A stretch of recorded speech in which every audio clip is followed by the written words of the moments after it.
Welcome back to Orchid House. I'm Olivier in Fort Lauderdale, and today I wanted to explain how I have established my 3 Dimorphorchis plants. I'm showing you this because I haven't bloomed them yet, and I think if there's a plant that needs to be on your bucket list, this is probably the one. They used to be exceedingly rare. I think in Florida for the past 4 or 5 years there's more and more of them available. They have a few drawbacks. First of all, it takes up to 10 years apparently to start blooming, so I haven't bloomed any of mine yet, and so that's why I want to show you the pictures.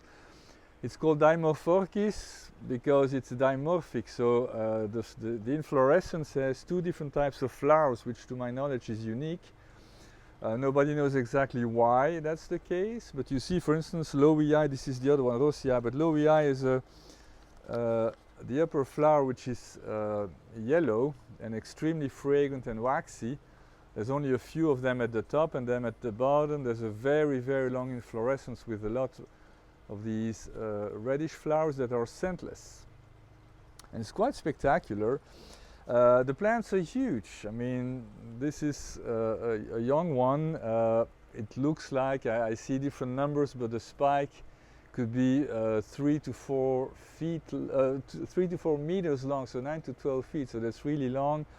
And this is also, this can be quite big. So I know for sure there's lowii and rossii as species. I've found lists of up to 9 different species. I suspect most of them are more like varieties. So this is, for instance, is tenomensis, but I believe it's rossii variety tenomensis.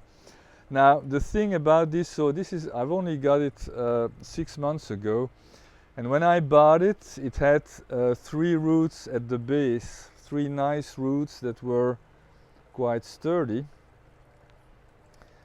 And as you can tell now, I have 1, 2, 3, 4, 5, 6 more that have grown since. So this is an extremely happy plant, very healthy. The way I did that, so I keep it moist. So you see at the bottom here there's a mix of charcoal, a little bit of bark, and sphagnum moss inside. But I barely let it approach dryness. They stay dry, they stay wet, sorry.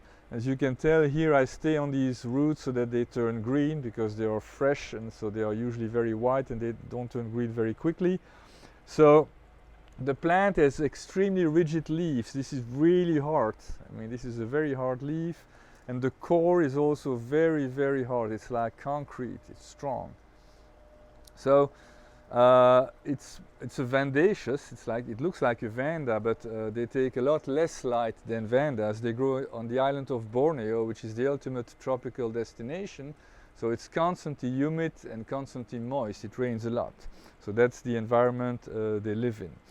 Now I had another one. I bought 3 in January, and one died, and it died because when I bought it, it had no roots. And I didn't manage to establish it. I mean, even with watering, it did nothing. Obviously, there were no roots to capture the moisture, and the core started getting weak, and that's how I knew I was in trouble, and so did the leaves. Another one that I had purchased, this one is rossii. So this one is less dimorphic than the one I showed you before, so it means that the 2 flower colors are more similar than that one, which is obviously very, very contrasting. This one worried me at first. It had 1 root here which dried out immediately, and then 1 and 2 which, you see, this is fairly dehydrated. That's how it looked like in the beginning, and this one as well. So I was concerned it wouldn't make it, but again, same treatment, sphagnum moss, charcoal, bark, and look down deep here, there's a big, nice, healthy root. There's another one, I'm not even sure where that one comes from. It's probably branching out. And the other one also made it here at the bottom. So these roots, you need to have roots when you buy them. So these I bought from Orchids from Malaysia. Yet lots of them. But it's critical that you buy them with roots, otherwise you won't be able to establish them. And at first I was concerned. I mean, it took a bit of time to start, but now these leaves are nice and plump, very hard, so is the core. And you see I recently developed 1, 2, 3 and 4 roots, which an initial one here that aborted for whatever reason. I'm not sure what happened. I was hopeful, I'm like, yeah, this is it, and then it never developed. But then I have these other ones, so I think I'm in good shape here. How many years it's gonna take for them to bloom, I do not know, but that's really the way, if you want to establish them, that's critical. So you need roots, they need to be you need to give some medium, unlike vandas, and they need to have less light and more water even than vandas. And then I have a last one which I have had for 3 years now, and it was sold to me. This is lowii, so that's the picture I showed you. That's the largest of them all, that's the most spectacular of them all.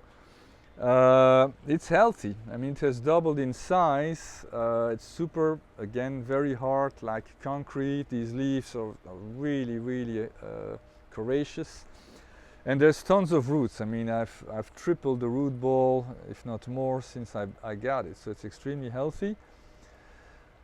But I don't know, I was told it was 9 or 10 years old. I didn't know any better back then. I mean, maybe it is, but it doesn't look very...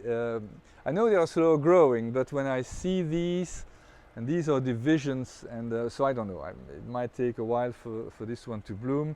Anyway, so not very common plants. The negative, they are expensive because they are so slow growing and take forever to develop, forever to bloom. But you need space to accommodate them. But hey, if you want something special and sensational, I think this is it.